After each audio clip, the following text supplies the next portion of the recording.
A kú dédé àsìkò yìí yóò rọ̀ wá lọ́rùn lágbára Ọlọ́run ọba àmín. Ìròyìn fẹ́lifẹ́li náà ló ń dé sí ojú amóhùnmáwòrán yín láti lè ṣe wa. Ìròyìn fẹ́lifẹ́li online tv lónìí ti ṣe ọjọ́bọ̀ Thursday ọjọ́ kẹfà nínú oṣù kẹta ọdún 2025. Fúnmi Adénúgà ni oníròyìn. Síwájú kẹ́ tó gbọ́ ìròyìn ọ̀hún lẹ́kùnrẹ́rẹ́ ẹ jẹ́ ká dé òkè lọ́hùn náà à ń bọ̀ wá.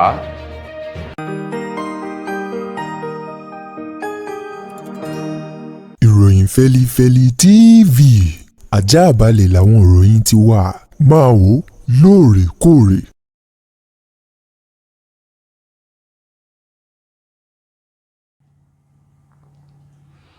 Ẹ káàbọ̀ padà ìròyìn fẹ́lifẹ́li ọ̀hún rèé lẹ́kùnrẹ́rẹ́. Ààrẹ orílẹ̀-èdè yìí tẹ́lẹ̀ rí lórílẹ̀-èdè wa Nàìjíríà olóyè Olúṣẹ́gun Ọbásanjọ́ ló ti sọ wípé orílẹ̀-èdè Nàìjíríà ó gbọ́dọ̀ wà ní ipò eléyìí tí ó mú ẹ̀rín bá àwọn ọmọ orílẹ̀-èdè yìí nílé lóko lẹ́yìn òde ní ìgbà tóun ṣì wà lórí ilẹ̀ alààyè gẹ́gẹ́ bí ojúṣe òun àti ojúṣe gbogbo àwọn tí wọ́n jẹ́ olórí tẹ́lẹ̀tẹ́lẹ̀ rí àti àwọn tí wọ́n ń darí ní orílẹ̀-èdè Nàìjíríà lọ́wọ́ báyìí. Olóyè Olúṣẹ́gun Ọbásanjọ́ èyí tó sọ̀rọ̀ náà nílùú Abẹ́òkúta tí ṣolúlù ìpínlẹ̀ Ògùn níbi ayẹyẹ ọjọ́ ìbí rẹ̀ eléyìí tó ṣe lọ́jọ́rú ti ṣe ọjọ́ Wednesday ọ̀sẹ̀ èyí tí a wà yìí nínú oṣù yìí ayẹyẹ ọdún kejì ní 88 years èyí tí Ọbásanjọ́ tó pè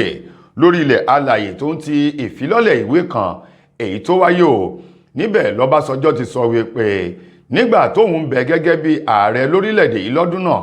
ó ní òun sa gbogbo ipá àti agbára láti lè rí dájú ipò orílẹ̀‐èdè Nàìjíríà ó dúró tán láàrin àwọn akẹgbẹ́ rẹ̀ láàrin àwọn orílẹ̀‐èdè yòókù ní gbogbo nǹkan tó dáa ó ní ṣùgbọ́n omi pọ̀jọ́ kà lọ ó ní bó ti hùn kórí o ó ní orílẹ̀‐èdè Nàìjíríà ó sì sunwọ̀n ní ìgbà tóun bẹ gẹ́gẹ́ bí ààrẹ lórílẹ̀‐èdè náà lọ́dún náà lọ́hùn-ún ó wá ní bí ọ̀rọ̀ ti rí yìí ó ní àgbájọ ọwọ́ ni ńlá fi ń sànyà ó ní bá a bá fi ọ̀tún wẹ òsì tá a fi òsì wẹ ọ̀tún olódàhùn lójú o wípé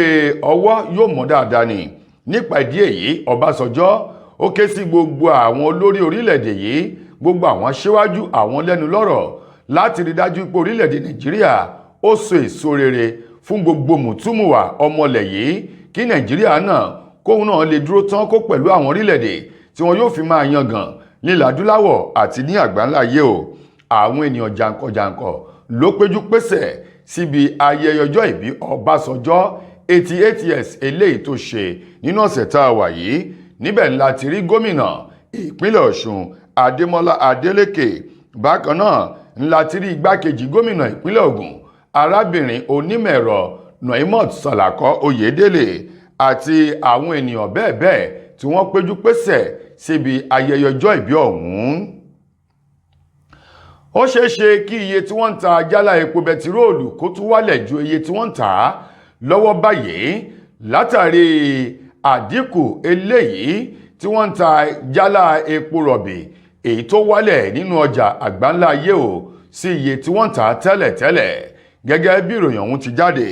wọ́n ní iye tí wọ́n ń ta jálá epo rọ̀bì òun ló tuntun já wálẹ̀ nínú ọjà àgbáńlá ayé pẹ̀lú bí owó orílẹ̀-èdè wa náírà bóun náà ṣe dúró bí ọkùnrin ogun wámúwámù tí ò forí gbá tí ò fẹsẹ̀ kọ́ mọ́ o níwájú àwọn owó yòókù nínú ọjà pàṣípààrọ̀ gẹ́gẹ́ bí ọ̀rọ̀ náà ti jáde látọwọ́ àjọ OPEC tí wọ́n sọ di mímọ̀ wípé iye tí wọ́n ń ta epo rọ̀bì báyìí ni ó tuntun já wálẹ̀ bíi $1.07 báyìí sí iye tí wọ́n rà á àti iye tí wọ́n tà á láàrin oṣù kejìlá ọdún tó kọjá oṣù kínní sí oṣù kejì ọdún yìí léléyìí tó sì fi ìdánilójú hàn wípé pẹ̀lú bí iye tí wọ́n ta jálá epo rọ̀bì bó ṣe wálẹ̀ yìí yóò tún jẹ́ kí iye tí wọ́n ta jálá epo bẹtiróòlù àti dísù tó fi mọ́ àwọn kẹrosíìnì ó ní ó ṣe ṣe kí òun náà kó tún wálẹ̀ o léyìí tí wọ́n sì ní bí ẹyẹ bá ti lọ báyìí náà lásọ̀kò rẹ̀ àjọ OPEC ni bó bá ṣe ń lọ ní àwọn máa kéde rẹ̀ sí etí ìgbọ́ àwọn ọmọ orílẹ̀-èdè Nàìjíríà wọ́n ní nípa ìdí èyí bí iye tí wọ́n ń ta jálá epo bẹtiróòlù bá lè wálẹ̀ tí owó náírà wá sì fẹsẹ̀ múlẹ̀ dáadáa wọ́n ní ètò ọrọ̀ ajé orílẹ̀-èdè Nàìjíríà òun ló ti ń gbéra sọ yóò túbọ̀ jẹ́ kí ètò ọrọ̀ ajé ilẹ̀ yìí kó ṣe dáadáa ní ìgboro ni. Gbogbo ètò ló dàbí ẹni wípé yóò bẹ̀rẹ̀ sí ní máa tò báyìí lẹ́yìn tí Aláàfin Ọ̀yọ́ tuntun Akeem Ọwọ́adé tó ti padà sí orílẹ̀-èdè Nàìjíríà láti orílẹ̀-èdè Canada lẹ́yìn bí ọ̀sẹ̀ méje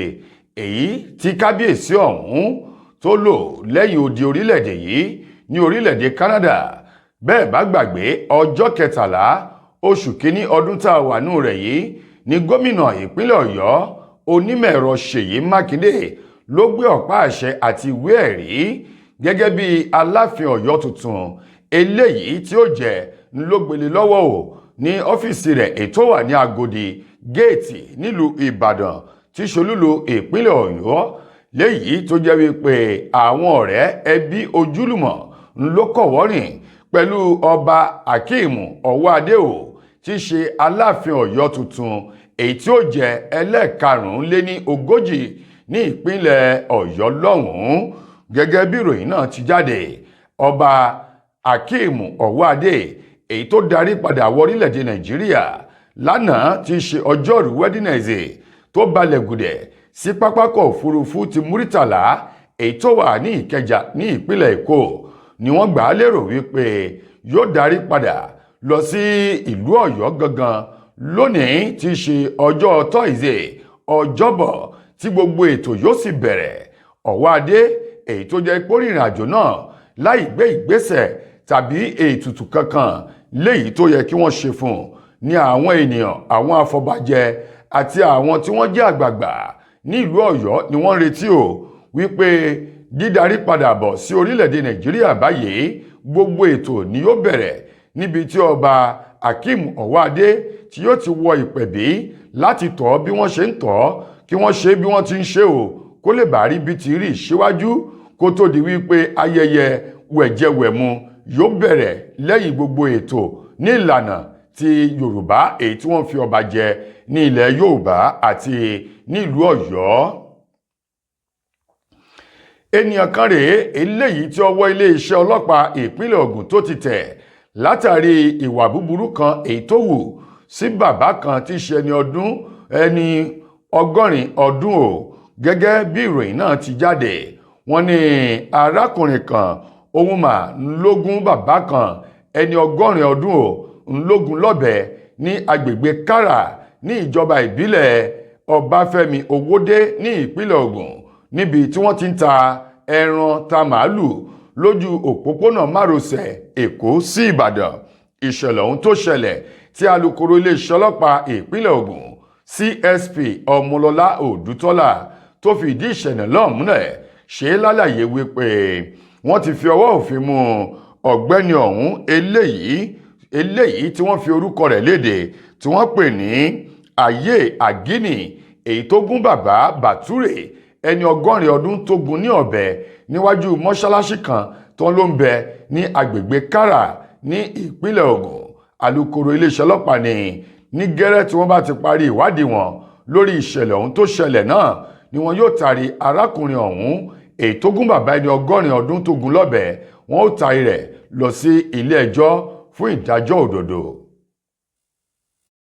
Mo kí gbogbo ojú tí wò mí ti ń gbọ́ mi jákèjádò orígun mẹ́rẹ̀ẹ̀rin àgbáyé. Orúkọ mi ni Ambassador Àkànfẹ́ Ìwò tí mo jẹ́ agbẹnusọ fún iléeṣẹ́ X2 Ultimate Herbal International Limited. Níléeṣẹ́ wa bí láti màmọ̀ dájú nǹkan kan tí eléyìnbó ń pè ní health is wealth. Ìlera lọ́rọ̀ kì í ṣàfẹnujẹ́ nìkan tá a bá ń gbọ́ ọ̀nì sétí torí gbogbo lọ́gbọ̀n àwọn èèyàn ni wọ́n ń kojú àìsàn tí a pè ní ìfúnpá gíga. Ìdí nìyí tí iléeṣẹ́ X2 Ultimate Herbal fi ṣètò oògùn ìfúnpá gíga fún ní powder àti ní olómi. Kò tán síbẹ̀, oògùn ìtọ̀ ṣúgà ó wà ní iléeṣẹ́ X2 Ultimate Herbal International Limited ní powder àti ní olómi. Òun náà lẹ̀ ń wò yìí. Oògùn ọ̀pẹ́ ẹ̀yìn wà tí a ti ṣe lọ́jọ̀ fún ẹni tó bá ń kojú ọ̀pẹ́ ẹ̀yìn torí gẹ́gẹ́ bí ìṣòro. Iléeṣẹ́ wa níbí ní oògùn ẹ̀ tó lè bá wọn tán rẹ̀ lójú ọgbọ́n. Bákan náà ogunlọ́gọ̀ àwọn èèyàn ni wọ́n jẹ́ oníbìísí tí wọ́n ti rora wọn pín wípé Ọlọ́run ò lè ṣe ṣùgbọ́n tó jẹ́ pé àìsàn kan sómìíràn ní kọjú ọmọ bíbí wọn. Ó wà ní iléeṣẹ́ X2 Herbal International Limited fún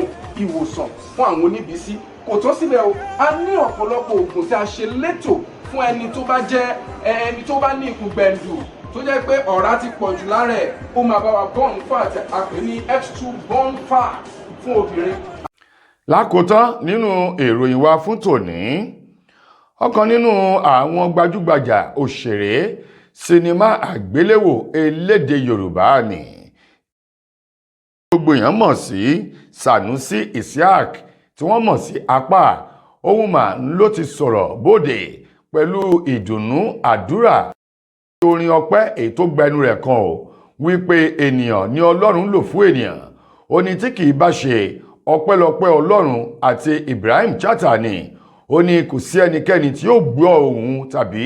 tí yóò rí òun wò lágbolé amúlùúdùn pàápàá jù láàrin àwọn òṣèré sinimá àgbéléwò. Ó ní ipa ribiribi ni Ibrahim Chatta ló kó lórí ayé òun ní ìgbà tí òun ṣì wà lẹ́yìn àwọn àkásílẹ̀ tá a mọ̀ sí ẹ̀yìn kámẹ́rà. Ó ní ọ̀pọ̀lọpọ̀ iṣẹ́ lòun ṣe tóun sì jẹ́ ẹni tó jáfáfá o lẹ́nu iṣẹ́. Ó ní ṣùgbọ́n Ibrahim Chatta jẹ́ ọ̀kan nínú àwọn áńgẹ́lì tí Ọlọ́run lò láti fa ògo ọ̀tun èyí tí Ọlọ́run bùn òun láti fà á yọ nínú ayé òun. Ó ní kò sí bí òun yóò ṣe kọ ìtàn òun. Apá ní ìtàn òun tóun bá kọ tán tí orúkọ Ibrahim Chatta ò bá sí nínú ìtàn náà olókù díẹ̀ káàtó. Apá dúpẹ́ lọ́wọ́ Ọlọ́run, bẹ́ẹ̀ náà ló dúpẹ́ o lọ́wọ́ Ibrahim Chatta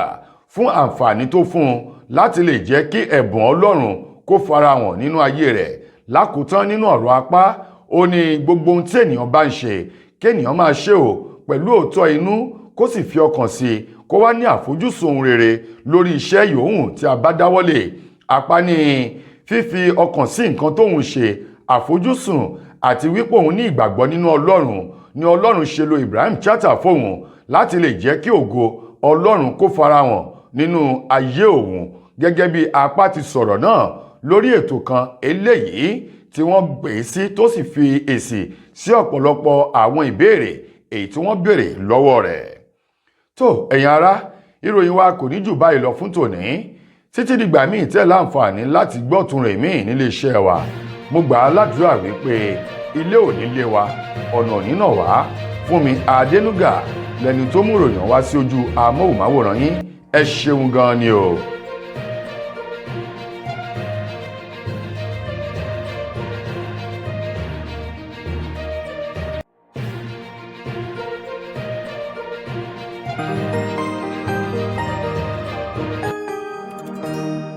ìròyìn fẹ́lifẹ́li TV àjààbálẹ̀ làwọn ìròyìn ti wà. máa wò lóòrèkóòrè.